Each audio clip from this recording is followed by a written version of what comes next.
dan selamat datang di penelusuran mendalam kita. Hari ini kita mau... Membedah tumpukan dokumen yang lumayan tebal ya. Bener banget, tumpukan transkrip diskusi yang awalnya tuh kelihatan kayak draft kebijakan luar negeri biasa. Tapi begitu kita gali lebih dalam, ternyata isinya jauh lebih rumit, penuh intrik, dan jujur aja, sedikit menegangkan. Sangat menegangkan sih kalau menurut saya. Iya kan? Jadi hari ini kita sedang berbicara tentang rencana keterlibatan Indonesia di Board of Peace, atau kita sebut aja BOP Palestina.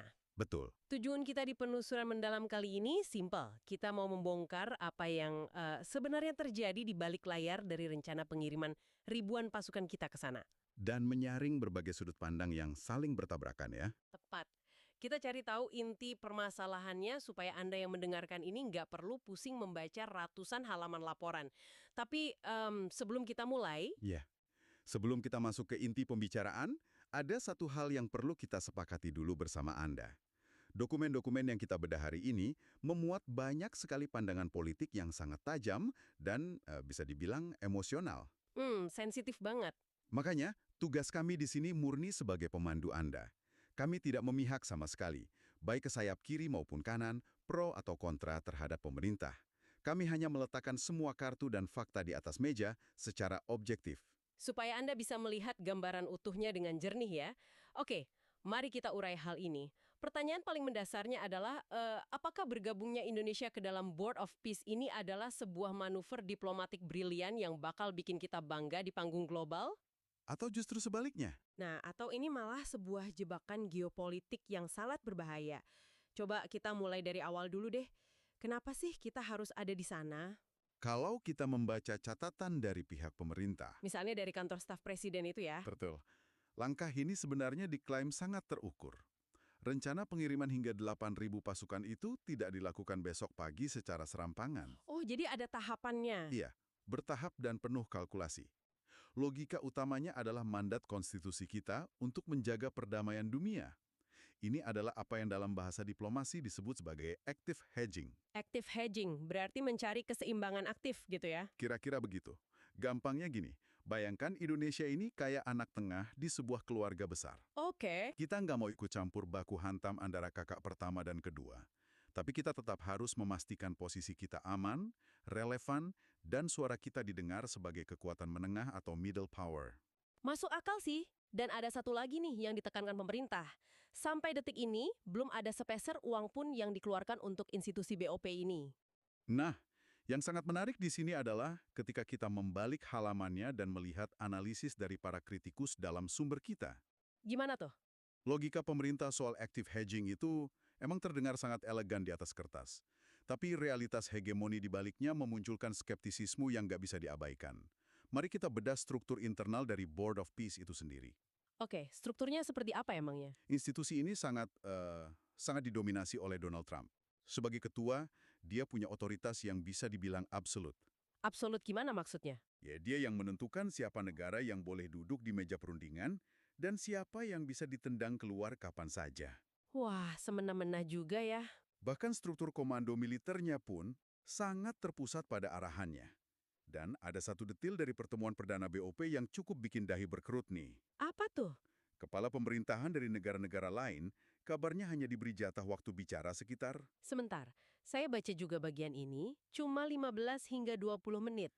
Iya, 15-20 menit saja. Tunggu, 15 menit untuk membahas resolusi konflik paling kompleks di dunia modern. Itu rasanya buat basa-basi diplomatik aja nggak cukup loh. Tepat sekali.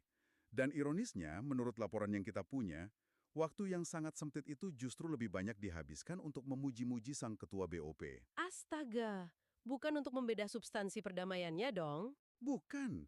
Ini ruang untuk negosiasi yang sesungguhnya, di mana Indonesia berharap bisa menjadi penyeimbang tadi, itu sebenarnya sangat sempit dan mencekik. Wow.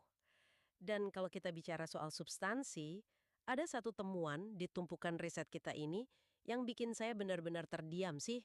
Soal proyek pembangunan itu ya, Iya.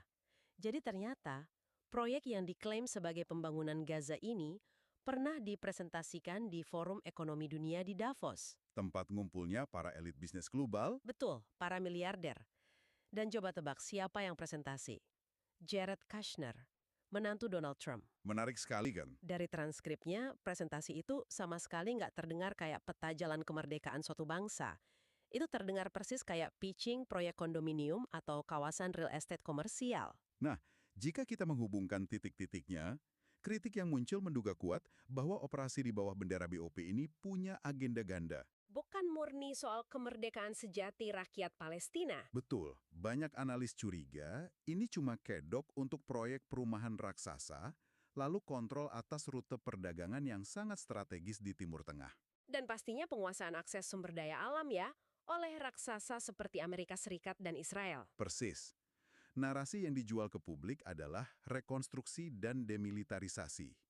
Tapi mesin penggeraknya adalah hegemoni ekonomi dan politik, murni. Coba Anda yang lagi dengerin ini bayangkan situasinya.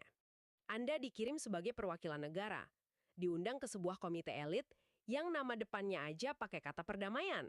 Tapi begitu Anda duduk, Disajikan kopi. iya, disajikan kopi, terus dokumen yang disodorkan di depan wajah Anda malah brosur proyek real estate, dan bagi-bagi wilayah pembangunan infrastruktur di atas tanah yang secara harfiah masih berdarah. Sangat ironis. Bagaimana Anda bisa bernegosiasi secara bermartabat dalam kondisi yang sekontradiktif itu? Nah, kalau di level elit aja agendanya udah aneh, ini membawa kita ke pertanyaan yang lebih ngeri. Bagaimana nasib pasukan kita di lapangan nanti? Iya, ini masuk ke pembahasan yang sering disebut sebagai jebakan zona merah. Dari semua tempat di peta, kenapa pasukan tentara kita direncanakan untuk ditempatkan di Rafah? Itu adalah pertanyaan yang sangat krusial. Mari kita lihat petanya sejenak. Konteks di lapangan saat ini tuh benar-benar suram. Diestimasi sekitar 70 hingga 80% infrastruktur di Gaza itu sudah hancur. Atau dikuasai oleh militer Israel ya? Betul. Nah, Rafah ini adalah sisa wilayah terakhir yang masih berstatus zona merah tingkat tinggi. Wilayah yang sangat padat penduduk kan? Sangat padat. Dan yang paling penting, Rafah dikenal sebagai urat nadi dan basis utama dari jaringan terowongan pertahanan kelompok Hamas. Oke, ini mulai kelihatan bahayanya. Jika tentara Indonesia yang beroperasi di bawah komando BOP yang didominasi agenda AS dan Israel tadi, diterjunkan tepat di jantung Rafah dengan dalih demilitarisasi, Bahayanya nggak bisa diremehkan. Pasukan kita berpotensi masuk ke dalam killing zone atau zona pembunuhan yang sesungguhnya. betul, Ada satu istilah filosofi Jawa di dokumen kita yang menurut saya sangat merangkum ketakutan ini dengan sempurna. Nabok, nyilih tangan. artinya memukul orang tapi menggunakan tangan orang lain ya. Ya, pinjam tangan orang lain. Para pengamat menuduh ada skenario di mana Israel sengaja menggunakan tangan pasukan Garuda kita untuk berhadapan langsung menaklukkan atau melucuti Hamas. Sebuah skenario yang sangat berisiko. Dan masalahnya gini, selama ini kalau Kementerian Luar Negeri kita berdiplomasi resmi, mereka itu ngobrolnya dengan faksi Fatah, perwakilan resmi Palestina di PBB. Tapi kalau tentara kita turun ke Rafah, Mereka nggak akan ketemu orang-orang Fatah yang berjas rapi. tepat, mereka akan berhadapan muka langsung dengan pejuang bersenjata Hamas yang sedang mempertahankan sisa tanah mereka. Itu dua entitas yang sangat-sangat berbeda. Dan situasi di lapangan yang abu-abu ini memunculkan pertanyaan penting mengenai caveat atau aturan pelibatan militer. Karena pasukan kita nggak bisa asal diterjunkan berbekal niat baik aja kan? Jelas tidak boleh. Harus ada batasan hukum yang jelas. Kalau ternyata tidak ada kesepakatan gencatan senjata yang solid dan pasukan kita malah ditembaki, apa aturannya? Iya, dan apakah Indonesia punya deadline atau tenggat waktu yang mengikat untuk menarik mundur pasukannya kalau misinya melenceng? Kalau tidak ada tenggat waktu dan indikator sukses yang jelas, nyawa prajurit kita dan kredibilitas politik negara sedang dipertaruhkan dalam porsi yang sangat tidak masuk akal. Nah, disinilah bagian yang sangat menarik.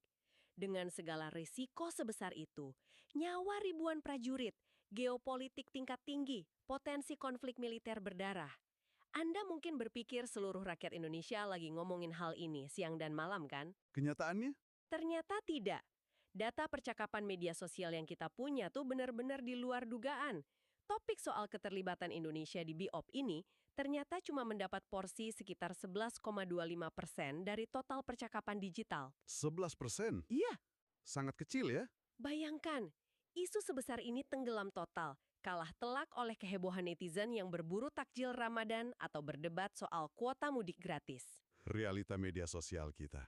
Pertanyaannya, kenapa bisa ada jurang permisah yang sebegitu besarnya antara isu negara dan apa yang diobrolkan masyarakat? Kesenjangan ini sangat bisa dijelaskan lewat kacamata komunikasi publik. Masalah utamanya ada pada bahasanya. Bahasa diplomasinya terlalu kaku ya? Sangat eksklusif. Istilah-istilah seperti resolusi Dewan Keamanan PBB, active hedging, arsitektur keamanan multilateral, itu semua bahasa elit yang sama sekali nggak relatable dengan realitas keseharian masyarakat umum. Bener juga. Bagi kebanyakan orang yang lelah bekerja seharian, perdebatan soal piagam organisasi internasional di Timur Tengah itu terasa ada di planet lain. Jauh lebih relevan mikirin harga beras atau mencari tajil. Diskusi soal BOP ini memang ramai, tapi hanya menggema di ruang gema media arus utama dan akun-akun kementerian saja. Gagal memantik diskusi organik di warung kopi ya, karena bahasanya terlalu high context. Betul sekali. Masuk akal sih. Tapi meskipun volumenya kecil, data dari mereka yang benar-benar ikut berdebat soal ini menunjukkan pola yang sangat unik dan bisa dibilang terbelah.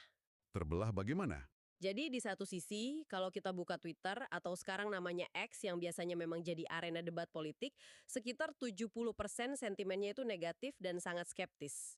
Mereka nggak percaya pada institusi BOP ya? Iya, tapi anehnya, kalau kita geser ke platform visual kayak TikTok atau Instagram, 55% sentimennya malah positif.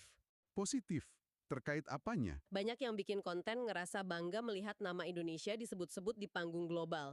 Apalagi ada momen ketika tokoh dunia seperti Trump secara spesifik menyebut peran negara kita dalam pidatonya. Oh, jadi ada semacam euforia kebanggaan nasional di situ. Betul, ada rasa bangga yang merona. Perbedaan platform itu menyingkap sebuah paradoks yang sangat mendalam dalam psikologi masa kita. Paradoks yang seperti apa? Kalau kita perhatikan betul-betul, solidaritas rakyat Indonesia terhadap penderitaan warga Palestina itu tidak pernah luntur. Kemanusiaan selalu menjadi nilai yang tak tertawar. Namun, harapan mereka bahwa institusi bernama Board of Peace ini bisa memberikan keadilan yang sesungguhnya justru ada di titik nadir. Sangat rendah harapannya. Ya, netizen yang kritis menguliti satu perdebatan utama.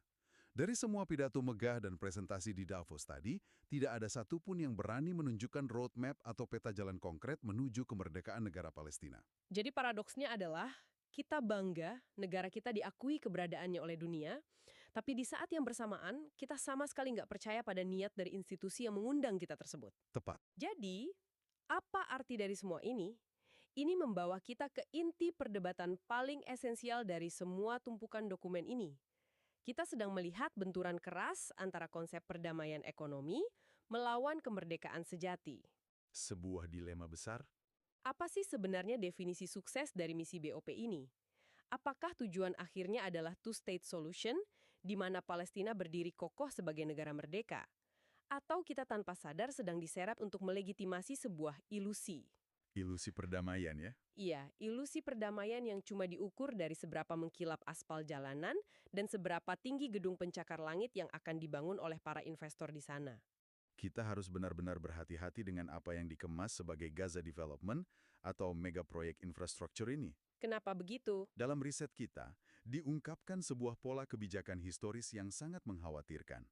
Seringkali ada kemudahan hukum yang diberikan agar pemukim asing bisa membeli properti di tanah-tanah yang seharusnya dikelola oleh rakyat Palestina. Tunggu, jadi tanahnya dibeli pelan-pelan? Betul. Sekarang, mari kita proyeksikan pola itu ke Gaza yang saat ini rata dengan tanah. Bayangkan, selama 10 tahun ke depan, Gaza dibangun ulang oleh korporasi-korporasi raksasa internasional. Proyek bernilai miliaran dolar. Oke. Tapi di saat yang bersamaan, ada skenario untuk memindahkan atau kasarnya mengevakuasi jutaan warga asli Palestina keluar dari wilayah tersebut dengan alasan keamanan selama pembangunan. Wah, Pertanyaan kritisnya, setelah semua hotel dan apartemen mewah itu berdiri tegak, siapa yang akan menghuninya? dan ketika pembangunan itu selesai bertahun-tahun kemudian, apakah mereka punya uang untuk pulang? Nah, itu dia. Apakah mereka bisa membeli apartemen di tanah mereka sendiri yang kini sudah disulap jadi kawasan elit? Jangan-jangan proyek infrastruktur ini cuma cara modern dan lebih sopan untuk melakukan pengusiran permanen. Sangat mungkin. Di mana mereka dibiarkan hidup, iya, tapi bukan sebagai warga negara yang berdaulat di ternak kelahirannya. Persis seperti itu. Banyak pengamat dalam sumber kita yang menyebut ini sebagai bentuk imperialisme gaya baru. Penaklukan hari ini tidak selalu harus menggunakan tank dan pendudukan militer klasik yang dikecam dunia. cukup gunakan instrumen ekonomi. Narasinya dihaluskan ya. Diubah menjadi kalian tidak perlu repot-repot menuntut kemerdekaan politik atau kursi di PBB. Sudahlah, diam saja, kami akan bangunkan kalian perumahan bagus, sekolah, dan jalan tol. Tapi masalah fundamentalnya nggak terjawab sama sekali. Sama sekali tidak. Seperti yang ditegaskan berkali-kali dalam diskusi ini, hak paling mendasar bagi sebuah bangsa bukanlah sekedar diberi makan atau gedung mewah, melainkan kedaulatan hakiki. Perdamaian yang hanya bersandar pada ekonomi tanpa memberikan kemerdekaan politik, pada akhirnya hanyalah penaklukan dalam kemasan yang lebih modern. Mengingat seberapa kompleks dan berbahayanya jebakan ini, para analis di dokumen kita sangat menekankan satu rekomendasi utama nih. Apa rekomendasinya? Indonesia tidak boleh bermain solo atau sendirian di dalam BOP. Kalau kita cuma masuk sendirian, suara kita akan sangat mudah ditelan oleh kepentingan negara adidaya. Harus ada aliansi ya? Betul, ada dorongan besar agar pemerintah kita secara aktif mencari apa yang disebut sebagai strategic balancer atau penyimbang strategis. Kita butuh sekutu, negara-negara kekuatan menengah lain, khususnya di dunia Islam, seperti Turki misalnya. Mereka harus dirangkul ya? Harus dirangkul untuk membentuk blok aliansi di dalam BOPP. Dengan begitu, Indonesia punya daya tawar yang jauh lebih kuat untuk menggebrak meja dan memastikan bahwa agenda kemerdekaan Palestina benar-benar dibahas. Bukan sekedar menaikkan kontrak komersial real estate. Betul sekali. Jika kita merangkum seluruh dinamika dari sumber-sumber yang kita bahas hari ini, posisi Indonesia itu ibarat seorang akrobat yang sedang berjalan di atas utas tali yang sangat tipis, di tengah badai angin kencang. Analogi yang pas banget. Di satu ujung tali, kita melihat niat tulus dari konstitusi negara kita, ikut melaksanakan ketertiban dunia, menghapus penjajahan, dan bermain cantik lewat jalur multilateralisme. Itu niat yang sangat mulia. Pastinya.